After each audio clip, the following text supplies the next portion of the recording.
Tapang at malasakit na sa puso nakaukit, kailan may hindi mawawala, dahil puso ang nagsimula. Ang hangaring maibangon, pansay maiahon, ang siyang nananaig ngayon, sa ganang buhay ang naging tugon.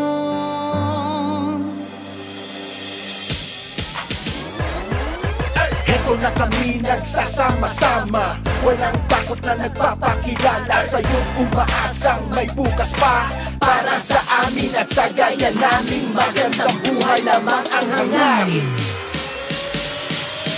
Kung pagpapatuloy ang pagbabago, itataguyod ang bawat Pilipino. Sa kanyang talino aahon tayo, lilipad na ang agila, magtatanggol, magmamahal sa ating bansa. Lilipad na ang agila, at bagong araw at pag-asa kanyang dala. Sa kanyang mga pagpag, kasama tayo sa paglipad, sa talayang lakas, hindi tayo matitibag. Sa kanyang puso ay titibay tayo, at papagpagtataas silipad tayo. Walang natatakutan, walang hahadlang, kaya ito kami ngayon lumalagpas. Sumuko, ituloy ang lahat. Ituloy ang pagbabago, tingin ang aming tinig. Inday Sara, sa'yo lang umaasa. Inday Sara, sa'yo lang umaasa. Inday Sara, sa'yo lang umaasa. Inday Sara, lipad na agila. Lilipad na ang agila, magtatanggol, magmamahal sa ating bansa. Lilipad na ang agila, at bagong araw at pag-asa kanyang dala. Sa kanyang mga pagpag, kasama tayo sa paglipad, sa talayang lakas, hindi tayo matitibag. Sa kanyang puso ay titibay tayo, at papagpagtataas silipad tayo. Inday Sara, sa'yo lang umaasa. Inday Sara, sa'yo lang umaasa. Inday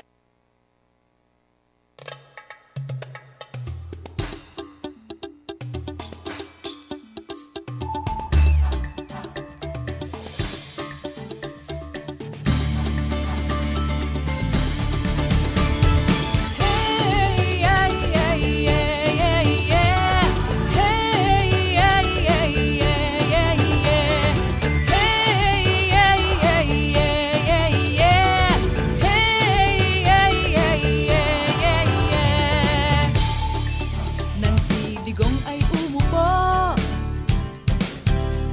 sasamang tao ay nagtago. Sa kanyang pamumuno, bayan ay tumayo. Mga nagpahirap sa atin ay sumuko. Akala natin ay panaginip lang, ang katahimikang nararamdaman. Akala natin ay pangarap lang, ang ginhawang nararanasan. Dahil sa pinunong may puso, panatag ang bansa. Dahil sa pinunong may malasakit,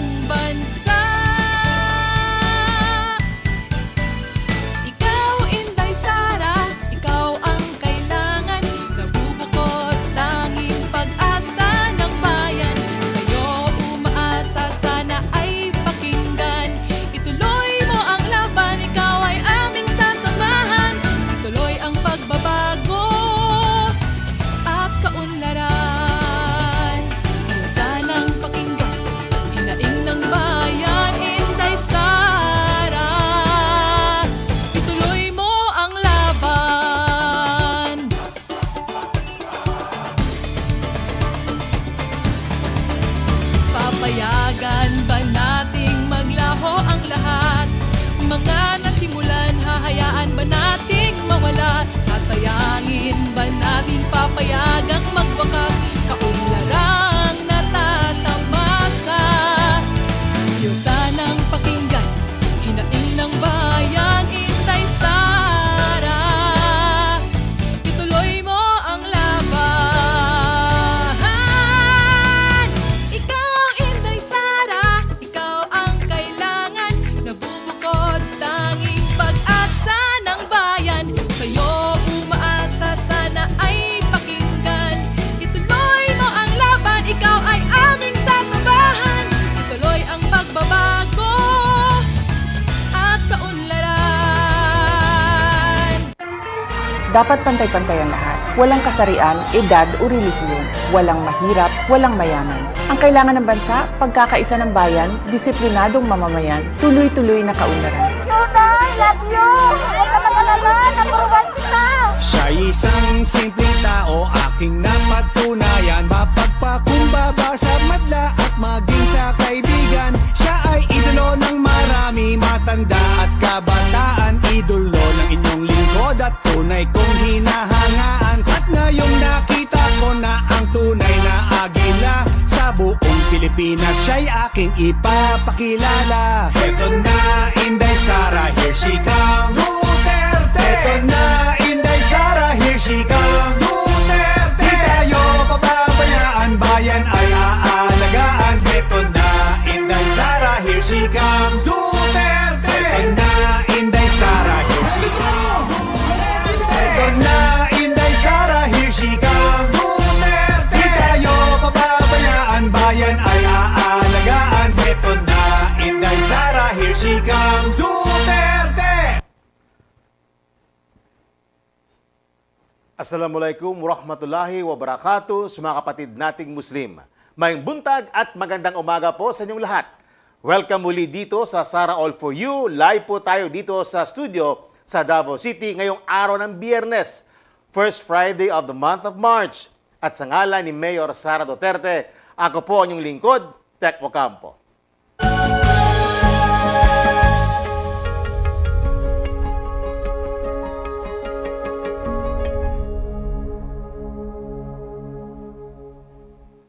Sa pagpapatuloy ng pag-iikot ng unit team sa iba't ibang bahagi ng bansa, kanina lang ay nasa Caloocan City sa Metro Manila po sila. Pinangunahan mismo ni Mayor Sara Duterte sa ang inauguration ng unit team headquarters sa Barangay Camarin sa Caloocan City, kasamang alkaldeng si senatorial candidate Robin Padilla. Kamakailan lang bilang bahagi ng Mahalin Natin ang Pilipinas Ride ay dinagsa ng libu-libong mga taga Caloocan City ang kampanya ng unit team kung saan umabot ng 6 na oras ang motorcade bago isinagawa ang Grand Rally. Ganyan po kalaki ang suporta ng mga taga Caloocan sa unit team. Samantala, kahapon ng hapon naman ay bumisita rin ang unit team sa Kalatagan sa Batangas. Mula sa Balayan sa umaga, dumiretso si Mayor Sara Duterte sa bayan ng Kalatagan para sa isang pagtitipon kasama mga supporters ng unit team. Ibinahagi ni Mayor Sara na espesyal sa kanya ang Batangas dahil isa ang probinsyang ito kung saan nakakuha ng malaking boto ang kanyang ama na si President Rodrigo Duterte noong 2016 elections. Maraming salamat sa mga kababayan nating Batanggenyo. Patuloy po nating subaybayan ang iba pang mga kaganapan ng BBM Sara Unit Team dito pa rin sa Mayor Sara Duterte Facebook page at Inday Sara Duterte YouTube channel.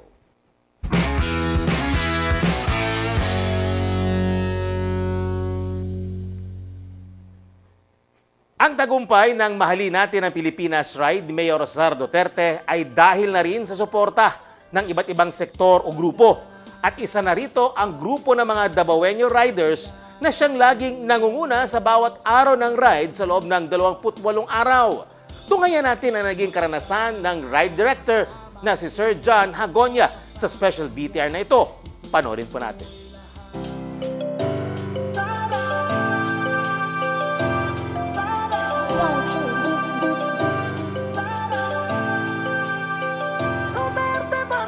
It's an honor to support Mayor Inday. Tayo ang napili na ride director. We are 12 co-riders. Ang 13 si Ma'am po.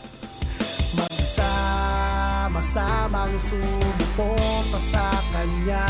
Itutuloy lahat ni Sara. First thing ginawa namin, we go about sa finalization ng route. Yun muna, tapos all the logistics, pinaghandaan namin. Lahat ng motor, sino mga riders ang sasama.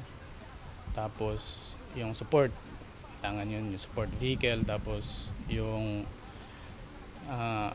support staff. Kaya ituloy mo na, Sara, ang pagbabago na pinagmalaki ng iyong ama na si Digong. At alam namin na isisigaw mo at di mo ibubulong. Mga nararamdaman ng Pilipino na ikaw talaga ang susunod. Sana pagbigyan mo na kami mga dukha nang hindi na kami na nakaluhod. Tuloy mo ang laban na sinimulan ng ama ng Pilipinas na malaman ng mga pasaway na... It's quite a challenge because this is a massive, hindi lang siya ride alone, it's massive caravan. So how can we adjust to it? How can we deal with the problems that may arise? During sa first week ng ride, especially nung nasa Eastern Visayas na kami, particularly Samar, Leyte, Leg na kami, nadaanan namin yung devastation ng typhoon, Odette. So doon, personally, na-realize ko na yung mga tao doon na tinamaan ng bagyo, tapos paano sila bumangon at paano nila hinarap yung pagsubok na yon. Kasi nakita ko mismo ang community, the ground itself, kung paano natumba yung mga puno, yung mga bahay. So, pagdaan namin, there's still some people asking for help. So, the good thing about Mayor Inday is hindi siya nagdalawang isip na tumulong. Yung sa Ilocos region naman is, you see people lining up on the roads, yung nadaanan namin. Grabe, overwhelming yung support po. Kasi gusto nilang makita si Mayor Inday at gusto nilang marinig. Naging masaya at naging problema rin namin kasi bumaba si Ma'am. Yun. Pagbaba ni Ma'am, then yun na yun, nagkagulo na. Every day, wake up in the morning, call time namin as early as 4. So, pag 4 ang call time, gising ka na by 3. Kasi all the luggages, logistics, kailangan padala na. So, yun.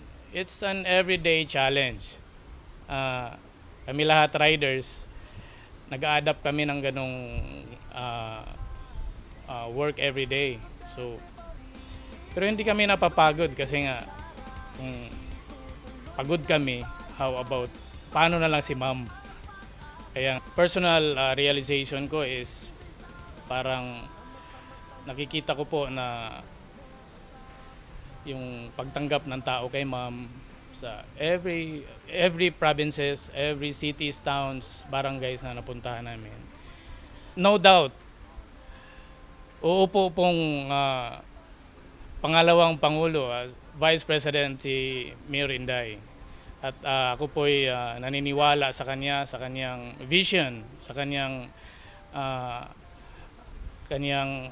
ano yung maging gusto niyang gawin kung siya ay nakaupo. I-push pa natin si Ma'am Inday, tulungan pa natin siya sa kanyang candidacy sa susunod na Vice Presidente ng Pilipinas. So mahalin natin ang Pilipinas, mabuhay tayong lahat mga Pilipino.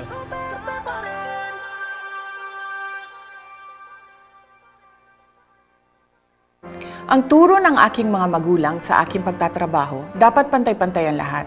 Walang kasarian, edad o relihiyon. Walang mahirap, walang mayaman. Ang kailangan natin, trabaho, edukasyon, mapayapang pamumuhay. Ang kailangan ng bansa, pagkakaisa ng bayan, disiplinadong mamamayan, tuloy-tuloy na kaunlaran. Ako si Inday Sara Duterte. Matibay ang puso na maglilingkod para sa mga Pilipino. para sa Pilipinas. Mahalin natin ang Pilipinas. Ba't ka sumali dyan? Panlalaki yan. Yun talaga yung mga naririnig ko that time eh. Ako po ay galing sa mahirap na pamilya. Tuloy pa rin ang buhay, lumalaban pa rin ako. Kaya nga ang ginawa ko, talagang nagsumikap ako sa lahat ng paraan na pwedeng mabuhay kami. Fulfilling. Kasi para dugot pawis po yung pinagdaanan namin during training. Lahat ng mga leader ng LGBT mag-meeting kasi mayroon daw ibigay na programa ang gobyerno tulad ng mga livelihood. The world will be a better place if objective po yung kagandahan.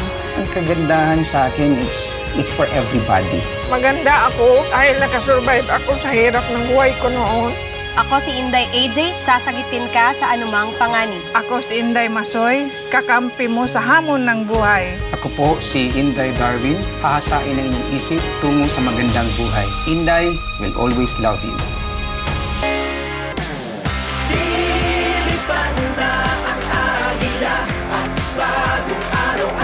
Sa kanyang dala, sa kanyang mga papag, kasama tayo sa pag-ibig.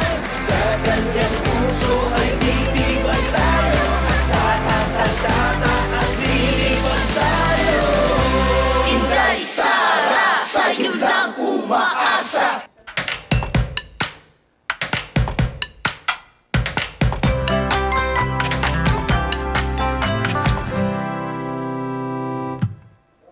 Bago po tayo magbasa ng messages mula sa ating viewers, shoutout muna sa mga grupong sumusuporta kay Mayor Sara Duterte, kay Apo Bongbong Marcos at sa Uniteam. Let's go Uniteam Coalition!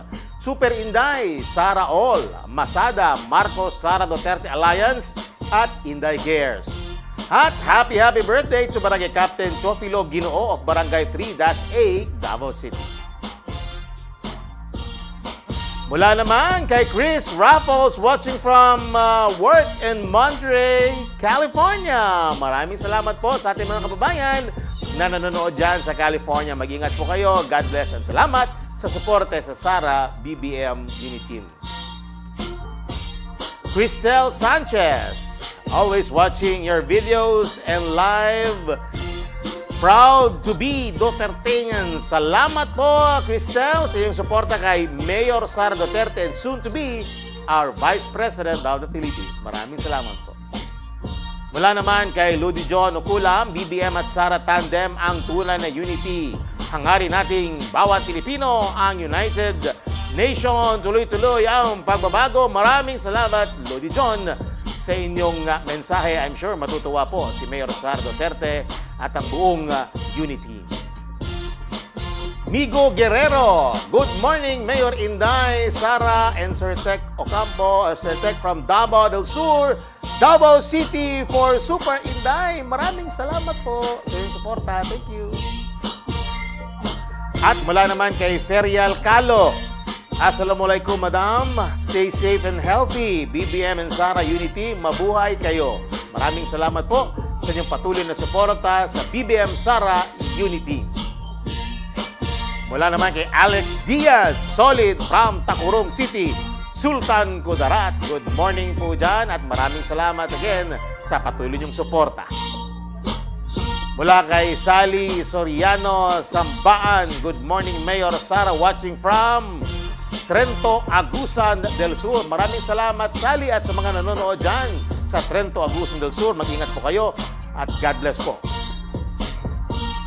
Mula kay Jozun Usa, Sara lang ang malakas. Maraming salamat po, Jo, at sa inyong suporta kay Mayor Sara Duterte, our future Vice President ng Bansang Pilipinas. Mula naman kay Reen Kiama, good morning po. Watching from Riyadh, solid po, BBM Sara Unity, God bless. Nako, maraming salamat po dyan sa mga nanonood sa Riyadh, Saudi Arabia, sa inyong suporta sa BBM Sara Unity. Mula kay Cashel Lupega, the only VP in 2022. Tama ka dyan, maraming salamat sa inyong suporta kay Mayor Sara Duterte. Mula Mula kay Ronan Aguring, shout out from Sorsogon. Grand rally nila dito ngayong araw, BBM Sara. Maraming salamat sa mga taga Sorsogon sa inyong patuloy na pagsuporta kay Mayor Sara Duterte at sa buong Unity. Jocelyn Domingo, good morning BBM and Sara Unity watching from Japan. Ako, maraming salamat Jocelyn at sa mga kababayan nating nanonood dyan sa Japan sa patuloy niyong suporta sa BBM Sara Unity. Inday Sara, ikaw ang Agila. Nagkaroon ng Grand Rally ang Unity Team sa Dagupan City sa Pangasinan na pinangunahan ni Apo Bongbong Marcos at Unity Team senatorial candidates. Kahit hindi nakadalo si Mayor Sara Duterte ay ipinaabot naman niya ang kanyang pasasalamat sa pamamagitan ng mga volunteer artists ng Artists for Sara na nagbigay aliw sa mga supporters. Tunghayan natin ang ilang highlights ng Dagupan Rally ng Unity. Assalamualaikum, madayaw, magandang araw sa lahat, maayong adlaw sa tanan. Taus-puso po akong nagpapasalamat sa inyong ipinakikitang pagmamahal at suporta sa aking kandidatura bilang vice-president. Parating na ang Agila, isasama niya ang bayan sa paglipad, paglipad, sa paglipad. At kung tayo'y maninindigan at magkaisa, lipad, lipad, Agila, lipad, lipad, lipad, Agila, lipad. Inday Sara, ikaw ang pag-asa ng ating bansa. Inday Sara, ikaw ang Isusulong ng Unity ang build and build at pagsubok sa krimen at iligal na droga na programa ni Pangulong Duterte. Magagawa natin ang mga ito. Pino ay dinggin mo sa pagsigaw ng ngalan mo. parating na ang Agila, isasama niya ang bayan sa paglipad, paglipad, sa paglipad. At kung tayo'y maninindigan at magkaisa, lipad, lipad, Agila, lipad, lipad, lipad, Agila, lipad. Inday Sara, ikaw ang pag-asa ng ating bansa. Inday Sara, ikaw ang Agila. Lipad, lipad, Agila, lipad. Mahalin natin ang Pilipinas. Sobrang maraming salamat. Daghang salamat. Mensahe po ng ating mabuting ngayon na si Inday Sara Duterte.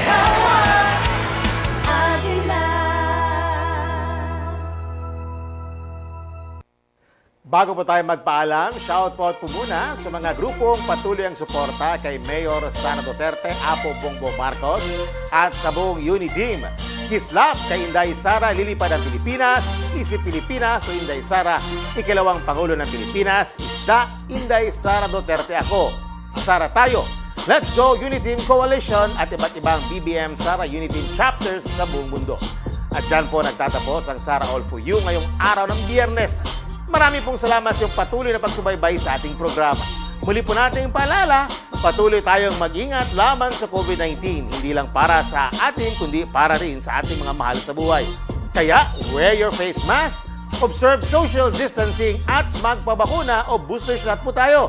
At sa ngalan ni Mayor Sara Duterte, ako po ang inyong lingkod, puso at serbisyo, Teko Campo. At ito po ang Sana All For You.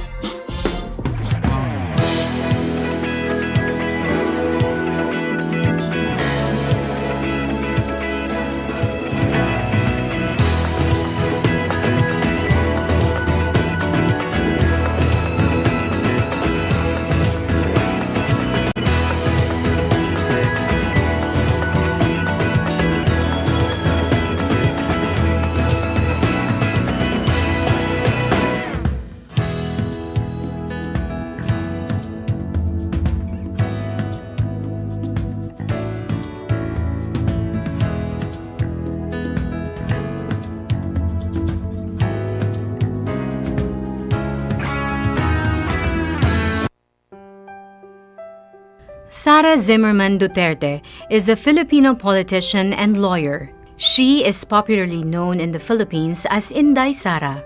The nickname Inday means beloved in the Visayan language. In her baptism records, her name is Sara Vicenta, in honor of her grandfather, Vicente. She is the second child of Rodrigo Roa Duterte, the 16th President of the Republic of the Philippines, and Elizabeth Zimmerman Duterte, a former flight attendant and teacher. Sara is the first ever elected woman and the youngest vice mayor and mayor of Davao City. Her life is profoundly backdropped by her family's long history in politics and public service. Her socio-political acumen and leadership skills have been sharpened by the Duterte family's tradition of working in the government and serving the people. Sara's grandfather, lawyer Vicente Tete Gonzales Duterte, was governor of the then undivided Davao province from 1959 to 1965. For 3 years, starting 1965, he served as a Secretary of General Services of former President Ferdinand Marcos. Before this, he served as acting mayor of Cebu's municipality of Danao from 1946 to 1948. Sara's Lolo Tete was a man remembered by many for his humility and magnanimity. Her grandmother, Soledad Gonzales Roa, was an educator who established a foundation in Davao City that served indigenous people's children needing education. On the other hand, Sara's maternal ancestry provided her with an acute understanding of the heart of the working class. Her maternal grandfather, Godofredo Baldazo Zimmerman, was the son of George John Zimmerman, a German-American missionary, and Cristita Baldazo, who hailed from Hilongos, Leyte. Her Lolo Godo worked his way up from crew to ship captain.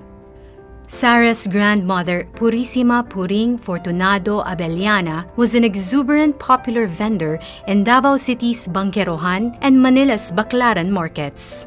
Puring's roots are traced back to Tuburan, Cebu, and is said to be a putative descendant of Hari Tupas, the son-in-law of Hari Humabon. Before politics, Sara had a brief stint as a court attorney in the Supreme Court of the Philippines in 2006. She then served as vice mayor from 2007 to 2010 and was elected mayor in 2010 in what is now known as the biggest landslide election victory in the history of Davao.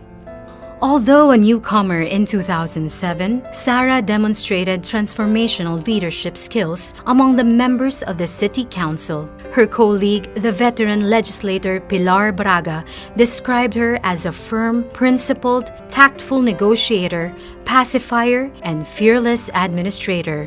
One of the landmark legislation passed when she was vice mayor was the Watershed Code of Davao. It aims to protect, conserve, and manage the watershed areas of the city. Her landmark project while serving vice mayor was Inday Para sa Barangay, a whole-of-government approach to service every year in each of the 182 barangays of the city.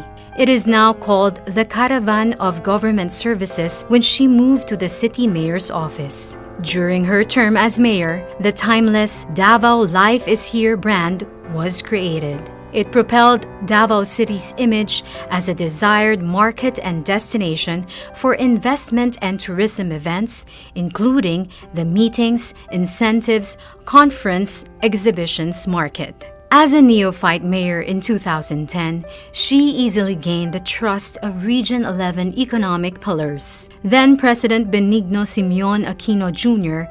appointed her as chairperson of the Regional Development Council. The RDC under her leadership made notable accomplishments that propelled the region. She was also selected as a NEDA Board Regional Development Committee Mindanao Area Committee chairperson. During her first full year as RDC chairperson, Davao Region's gross regional domestic product expanded from 3.9% in 2011 to 7.1% in 2012. Because of this notable accomplishment, Sara was lauded by Joey Salceda, a prominent economist and well-respected member of the House of Representatives, as someone with an enlightened leadership style and sophisticated economic thinking. Under Sara's leadership, Davao City soared to greater heights and emerged as a premier city in Mindanao. For the short period of 2011 to 2013, Davao City received 36 awards, citations, and recognitions for good governance, business, tourism, health, environment, fiscal management, transparency, among others. Sara served as a regional officer of the National Movement of Young Legislators in 2007 to 2010 and served as officer in the National Executive Board of the League of Cities Philippines in 2010 to 2013. At this point, she already figured in the early surveys for senators in the 2013 elections, even if she was underage. In 2013, Sara took a respite from politics, devoting her time as one of the partner lawyers of Carpio and Duterte lawyers. She passed the pre-judicature program of the Philippine Judicial Academy in preparation for her plans to join the judiciary. Her desire to continue serving the public led her to be involved in a non-government organization, and in 2014, she was elected to the Board of Governors of the Philippine Red Cross. On the side, she worked on various product endorsements and as a segment host for a local morning news show on GMA Network. Her hosting job gave her the opportunity to volunteer, deliver relief, and report firsthand on the damage and the needs of the Boholanos during the 2013 earthquake. In 2016, Sara re-entered local politics and ran for mayor. She and her mother Elizabeth, who was in between cancer treatments, embarked on a national bus caravan called Biyaheng Duterte to help campaign for President Duterte. They were joined by some members of the family and Sara's friends and classmates from high school. Fresh from the success of the bus campaign, the centerpiece of her mayoral comeback was called Biyaheng Duterte, a political agenda guided by 30 projects for 10 priority sectors: education, health, poverty alleviation, infrastructure development, solid waste management and environment, agriculture, investment and tourism, traffic and transportation management, disaster risk reduction and management, and peace and order. As a believer of continuity, Sara's 2019 mayoral re-election bid was anchored on the 2016 platform, but this time called Biyaheng Duterte, the second trip. Sara relentlessly pursued peace and progress in her administration. As a result, she was able to lift Davao City to a stellar national status with 117 awards, citations, and recognitions from March 2017 to December 2021. Davao City is included on the 2021 Top 10 Richest Cities of the Philippines of the Commission on Audit. And in the same year, Davao City was ranked the 4th most competitive, highly urbanized city by the Department of Trade and Industry. At the end of calendar year 2022, Davao City is expected to be debt-free. At the start of 2016, when she returned as mayor, Davao City's loan balance was in the amount of 1.3 billion pesos out of all loans contracted by the city during the years 2000, between 2005 and 2010, and in 2015. Loan repayments have been consistently provided for in the budget. For the year 2022, the amount of 46.7 million pesos has been made available for the final repayment, making Davao City debt-free. During her terms as mayor between 2016 and 2022, she played supporting roles to the Regional Development Council and the Regional Peace and Order Council. Sara accepted the challenge of the appointment as chairperson of both the Metropolitan Davao Coordinating Committee under the RDC and the Task Force Tuganay of the RPOC. Both committees are trailblazing peace and development initiatives in Region 11. The Metro Davao Committee lists as an accomplishment the House of Representatives and Senate approval of the creation of Metropolitan Davao Development Authority. Sara has been recognized both here and abroad for the work that she has done as local chief executive. In 2012, she was one of the 88 nominees to the prestigious World Mayor Awards and one of the only 2 Filipino mayor nominees. In 2021, she was selected as the Philippines' top-performing mayor with a rating of 93% by an independent and non-commissioned survey of the RP Mission and Development Foundation, Incorporated. It was a feat achieved in the time of the crushing COVID-19 pandemic. Foreign governments have also recognized Sara for her work, generously supporting and inviting her to learn from their countries. She was one of only 2 Philippine mayors invited in 2012 by the government of Israel to attend the 28th International Mayors Conference. In that same year, she also participated in the World Mayors Forum in Singapore. In 2018, Sara participated in an urban planning study tour in the cities of Tokyo and Kitakyushu with the Japan International Cooperation Agency. And in 2020, she attended the 88th Winter Meeting of the United States Conference of Mayors in Washington, D.C. Sara is an alumna of the International Visitors Leadership Program of the U.S. State Department. Her advocacies are reflected in the projects dearest to her, the Peace 911, Magnegosyo Taday, Pugbabago Campaign, and the Kian Gabriel Hotline. Peace 911 is a successful local peace initiative that practically brought stability to the once conflict area of Paquibato District in Davao City. The project contributed to the collapse of the New People's Army Guerrilla Front 55. Magnegosyo Taday is a livelihood support project that encourages entrepreneurship of women. The success of MTD spawned the Rainbow Magnegosyo Taday that intend to support entrepreneurship in the lesbian, gay, bisexual, and transsexual community.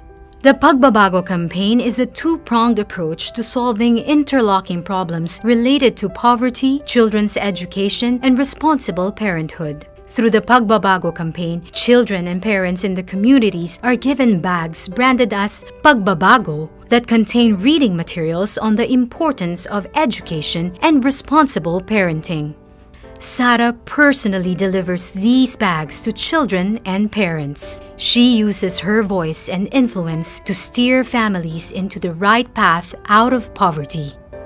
The Kian Gabriel Hotline was created to allow anonymous reporting of child neglect and abuse that paved the way to rescue children in distress. The hotline was created in memory of 2 children in Davao City who died because of abuse. Since its operationalization in October 2016 and as of January 2022, no child has died at the hands of abusers in the city. In 2018, Sara led the creation of Hugpong ng Pagbabago, a region-wide political party aimed at creating a strong, peaceful, and developed region that can become a symbol of hope for our country's progress. Just like in 2016, she also went around the country in 2019, but this time on her favorite big bike, a 900cc Yamaha XSR, she fondly named Ella to help campaign for senator candidates. In November 2021, Sara took her oath as a member of the Lakas Christian Muslim Democrats National Party. Sara is currently the chairperson of both the HNP and Lakas CMD.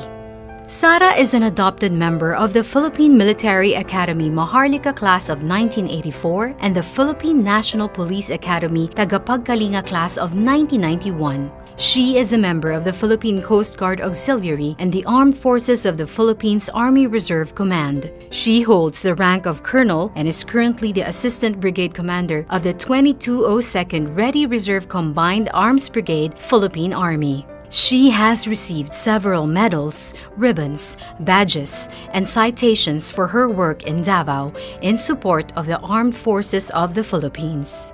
She also received a presidential award from former President Benigno Simeon Aquino Jr. and the Philippine Commission for the Urban Poor in December 2011. And in August 2021, Sara was celebrated by Asia Pacific Luminaire Awards as someone who has contributed to the creation of a brighter future. Sara is a Bachelor of Science in Respiratory Therapy graduate from the San Pedro College in Davao City. She received her Juris Doctor degree from the San Sebastian College Recoletos in the city of Manila.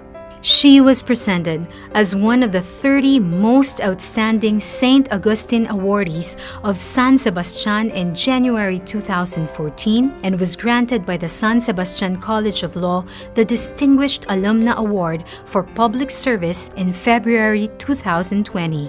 She also received the Distinguished Woman of Service Award from the San Beda College Alumni Association in February 2011. Sara spent 4 years of law school at the San Beda and her final year in San Sebastian. Sara is a graduate in 2011 of the twin program of the Armed Forces of the Philippines Command and General Staff College, General Staff Course, and the Development Academy of the Philippines, Master of Public Management. Sara is blessed as an adopted member of the Ata tribe of Davao City in 2013. She was given the name Bio Simulun. She is also an adopted daughter of the province of Camarines Sur and the city of Tangub, and in 2019, she was blessed as an adopted daughter of the province of Abras Tingyan tribe, given the name Dulimaman, which was inspired from the courageous heroine in the tribe's epic Wadagan Ken Dulimaman. Sara was once involved in an infamous punching incident of a court sheriff in 2011. She has twice publicly apologized for what happened and was suspended by the Department of the Interior and Local Government and reprimanded through an administrative case. Looking back, she describes the sad incident as a turning point in her life as a politician, a constant reminder not to embarrass the mandate given to me by the people. She now considers herself the best person to talk about peace because she was once a national face of rage. Meanwhile, Sara has a collection of photos of herself with facades and altars of numerous Catholic churches taken during her travels all around the country. She is keenly interested in the architecture and history of Catholic churches, believing that each reflect the faith of the people and the uniqueness of the towns where these churches are built. She is married to fellow lawyer Manassas Reyes Carpio, and they have 3 children named Shark, Stingray, and Stonefish. Inday Sara is undoubtedly no magician, but the strength of her heart to lift everyone and soar high, fight, and win makes her second to none.